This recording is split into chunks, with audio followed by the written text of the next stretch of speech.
Buenos dias, Donald, and thank you for joining us today at Business Spotlight Series. Today, we have Donald MacKay, Chief Executive of Glencraft Luxury Mattresses. Welcome, Donald.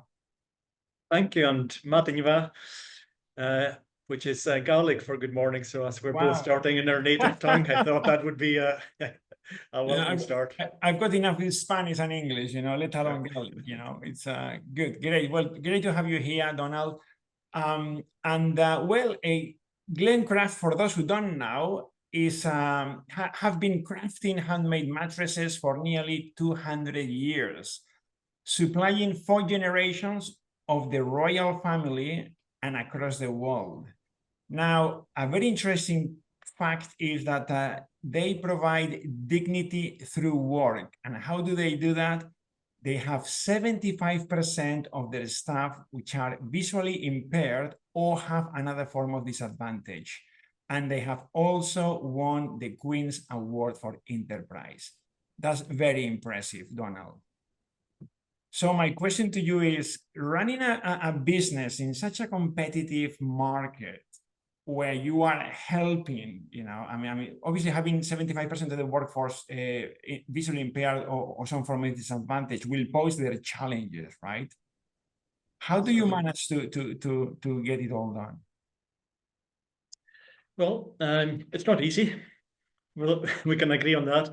But in many ways, it's not that different from assembling any team of people.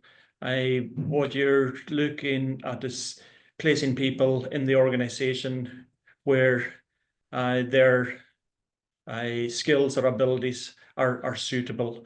So certainly if, for example, if all of our staff were visually impaired, it would be very difficult for us to do the work that we do. But we have a mix of people with various disadvantages, and we assemble them as a team so that each can use their own particular skill. So we focus more on what people are able to do rather than what people are not able to do. And it would be the same in any business, but it's just possibly more accentuated because of the type of things that people are not able to do. But if we focus on what they're able to do and assemble them in a team so that they can focus on their particular strengths, we're able to deliver the luxury products that we have been making for almost 200 years, as you said. Yes. A way of saying, when you say that, that's what they call their unique ability. And yes, that's a term popularized by a book called Who, Not How. And it's basically what you are great at and you love doing. That is your unique ability. And I think part of management is putting the right people in the right seats. So the right people are people who have your values and fit the culture of the business like a glove, and putting them in the right seat, what they are great at. So that's brilliant. What are some of the challenges you face? Well, first of all, tell us a little bit how you got to where you are. Is this type of business something you always wanted to do? How did this come about?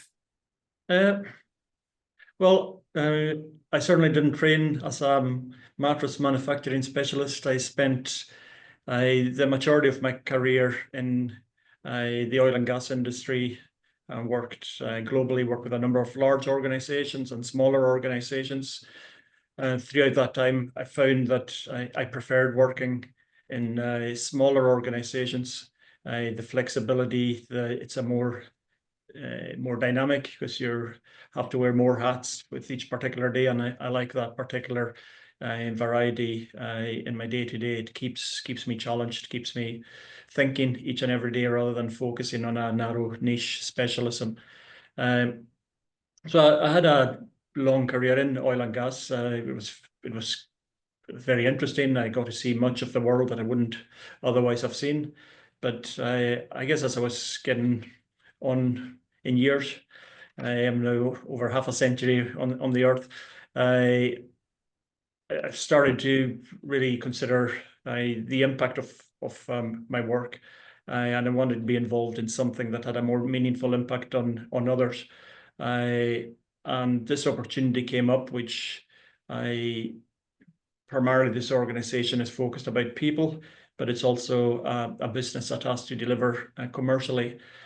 So the opportunity to use my experience that I'd gained in business, but also to do that in an organization whose core purpose was about supporting people, it just appealed to me. And after a couple of discussions with the board of directors here at Glencraft, I've been here now for coming up for 3.5 years.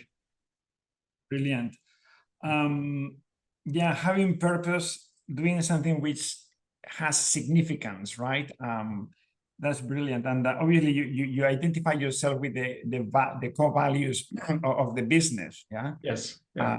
You know, some people are there for the money, but that's not your case. So Yes. you are serving in your role. Yes. Absolutely. And I think for each of us, it's a different motivation. But when you come into here every day and you see the challenges that some people are overcoming in their lives, just to get to work and be involved in something, it's a very humbling experience for those of us who haven't had to face those same challenges. So it's a great motivator. It's a challenge, but it's a motivation as well. And I can honestly say I've never had a dull day since I joined, and I've never had a day where I've not looked forward to coming to work because of the variety of challenges and because of the purpose behind what we're looking to achieve. Yeah, I guess when you see other people's difficulties and suffering, you forget about yourself, right? It helps you forget about yourself, your little world, and yeah. It certainly puts it in perspective, anyway. Yes. Yeah. And the other thing, you keep talking about challenges, and I heard somebody say, which it resonates with me, I'd rather have challenges than be bored. Absolutely. And challenges is just a turn of phrase. It's just opportunities that we haven't yet resolved. Yeah, the spice of life is the spice of life. Yeah, brilliant, great insight. So, I mean, the business has been running for 200 years. You were before COVID, during COVID, and post COVID. Was there anything that the business had to change during the COVID period? Did they have to pivot it in any way, or was it business as usual? Well, I joined the business just after that period. It had gone down to reduced hours during that period. The nature of the business is people are working on individual stations largely. So there's an element of social distancing within the manufacturing anyway. So as soon as businesses were allowed to begin to work again, the team began to work again. And after that, it was really a case of starting to ramp up our work when the demand started to pick up. We're also reliant on suppliers, so that was certainly an issue during COVID. But we've noticed the supply chain appears still to be quite stretched in many ways. So we've had to adapt to that. In some lines, we carry more stock than we used to, which isn't ideal from a cash flow perspective, but it de-risks some of our operations. So we have to work more closely with our suppliers, work on their relationship with them so we understand when they're running into difficulties, so we can forecast that and manage our communication with our end customers as well. So that element seems to have changed quite a bit since COVID. The supply chain doesn't seem to have strengthened to the point where it was before. So you just have to adapt to manage that and and make sure you're managing your end customers' expectations as well. Okay. Now you have handmade mattresses. Are all the mattresses handmade? Yes, yeah, everything's made by hand, and that's again, there's this is where because of the type of business we are, and that the purpose of the business is to create employment opportunity for people who wouldn't otherwise have that opportunity, we focus on the handmade element of it. It would be relatively simple with a little bit of capital investment to automate many of the processes, but that's not in line with what our core purpose is in terms of creating employment opportunities. Plus, with this type of product, by handcrafting every element of it, we can give a more unique story in terms of sharing with our consumers how the products are made. We can very much focus in on that. So if I were an accountant looking at a spreadsheet, it's probably a less efficient process, but we can turn that to our advantage as we market the products and as we share the story of how each mattress is made individually. And we've been starting to focus on that, sharing some information about the unique story behind each individual that's involved in making the mattresses. Brilliant.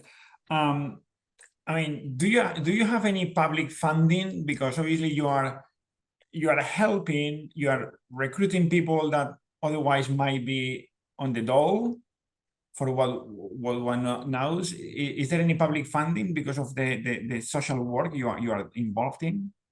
It's limited. It's very limited. We do get a little bit of support funding for each employee who does need support.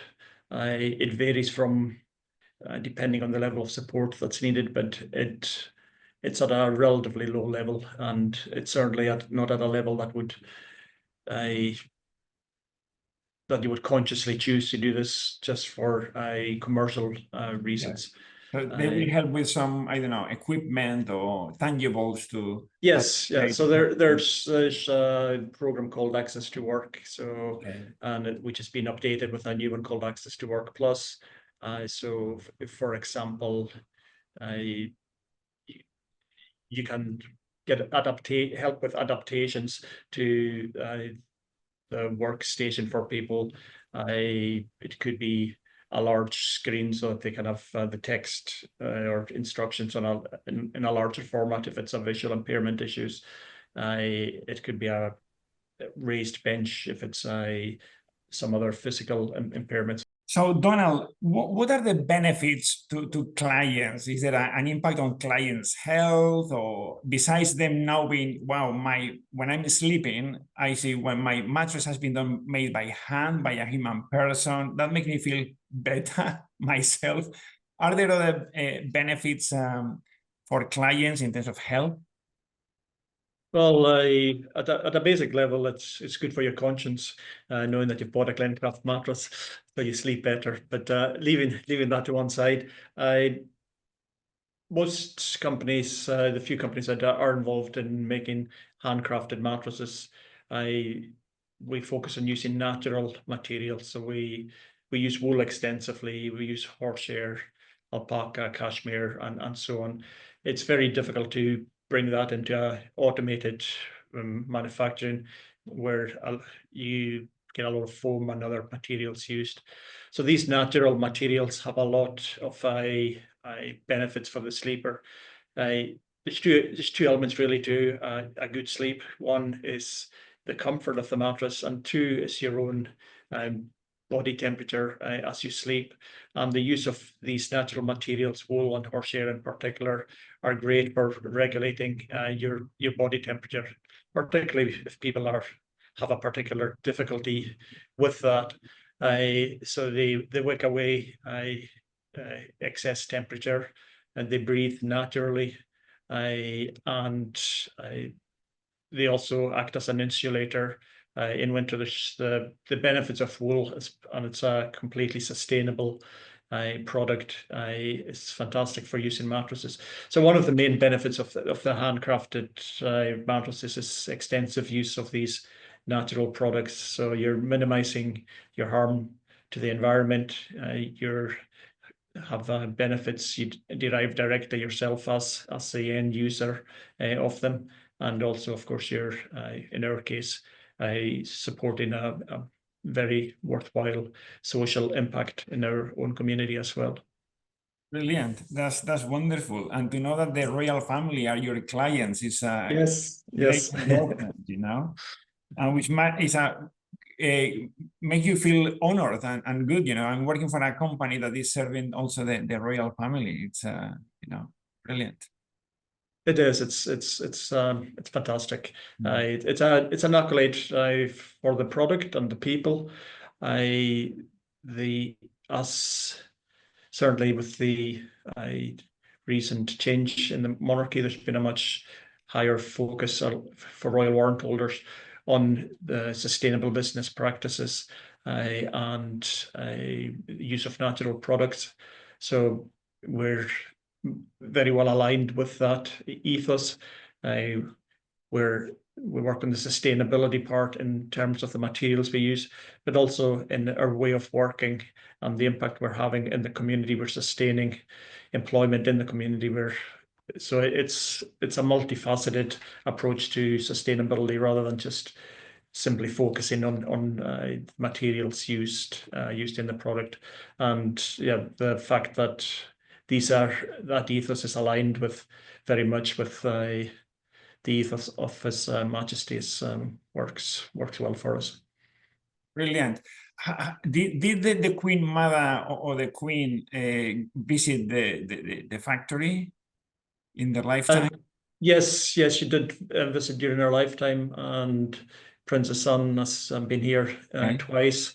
We relocated about 10 years ago, and she visited for the opening. So Princess Anne in particular has been a strong supporter, and we're very thankful for that.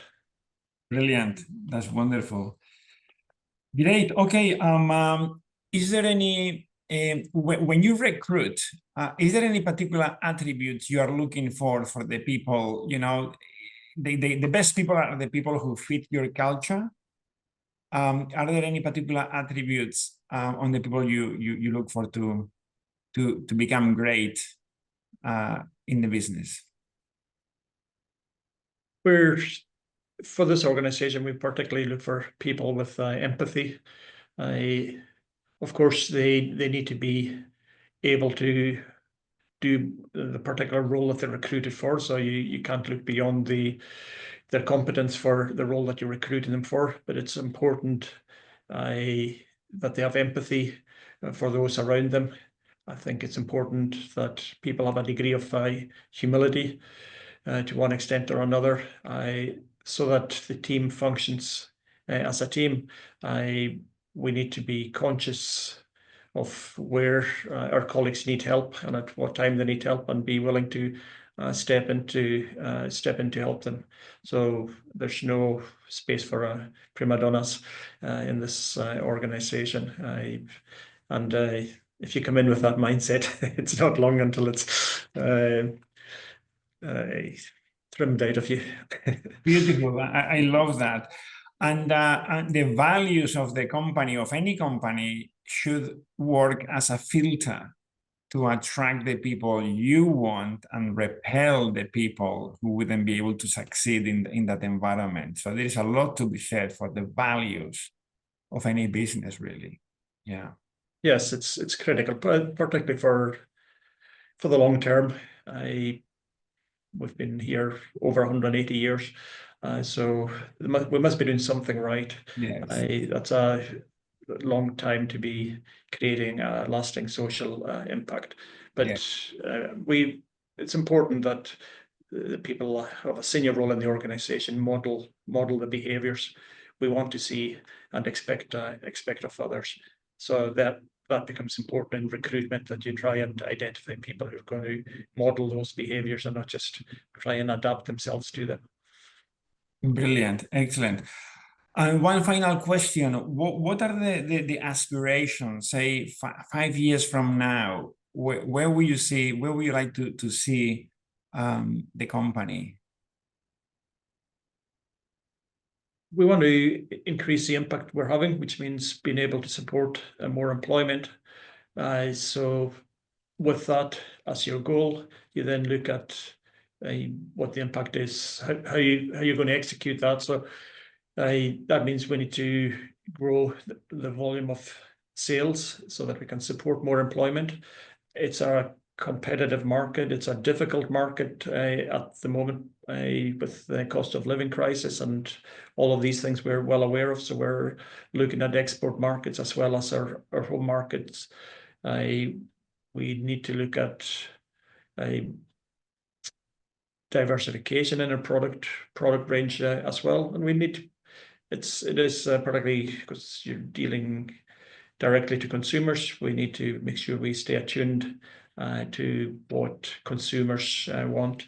We know we've got a number of great products, but people's appetites vary over time, particularly if their commercial or if their financial circumstances change. So I think we need to stay very well connected to our customer base, but with a focus on what we're trying to achieve internally through that, with that goal to have increase our social impact over time by creating more employment. Brilliant. That's wonderful, Donald, to hear it from the CEO. It's been a real privilege to have interviewed you at Business Spotlight series, and yeah, thank you for sharing your knowledge, wisdom, and journey with us. Thank you so much, Donald. Thank you, Javier. It's been a pleasure to spend some time with you this morning. Brilliant.